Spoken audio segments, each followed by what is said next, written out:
এদিকে ঢাকা মাওয়া এক্সপ্রেসওয়ে সহ বিভিন্ন স্থানে মহাসড়কে রাতে ডাকাতির ঘটনায় উদ্বিগ্ন কোরবানির পশু ব্যবসায়ীরা। এক্সপ্রেসওয়েতে থেকে র্যাব পরিচয় দেয়া ডাকাত দলের এক সদস্যকে আটকের পর আতঙ্ক আরও বেড়েছে। এদিকে টহল জোরদারের কথা জানিয়েছে হাইওয়ে পুলিশ। মোহাম্মদ সুজনের প্রতিবেদনে তাহসিন তারিনের আরেকটি রিপোর্ট।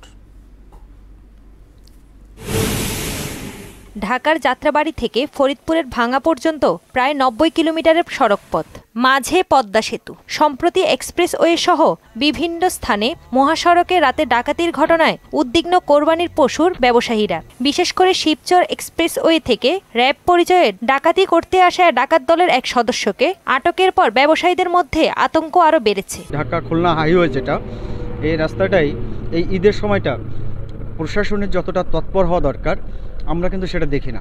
আগে যেরকম হইতো এখন বহুত কম। আমরা এই রুটে গাড়ি চালাই কিন্তু আমার কোনো নিরাপত্তা নেই।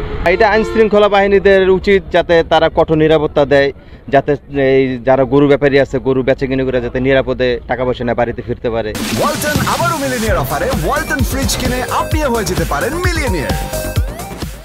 এদিকে হাইওয়েতে টহল বাড়ানোর কথা জানিয়েছেন হাইওয়ে পুলিশ। ঢাকাতে আশেপাশে অনেক জেলাতেই হয়েছে, এই জেলাতেও কিছুটা ছোটখাটো দু একটা ঘটনা ঘটেছে। এর মধ্যে আমরা সেই আসামিদের সাথে সাথে শনাক্ত করে এবং গ্রেপ্তারের ব্যবস্থা নিয়েছি।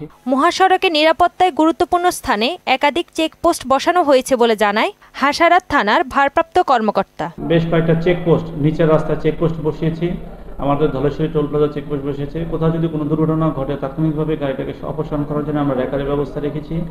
আমরা জেলা পুলিশ, র্যাব, সেনাবাহিনীর সাথে সমন্বয় করে আমরা টিম ওয়ার্কলি আমরা কাজ করছি যাতে মানুষ নির্বিঘ্নে যেতে পারে এবং নিরাপদে যেতে পারে।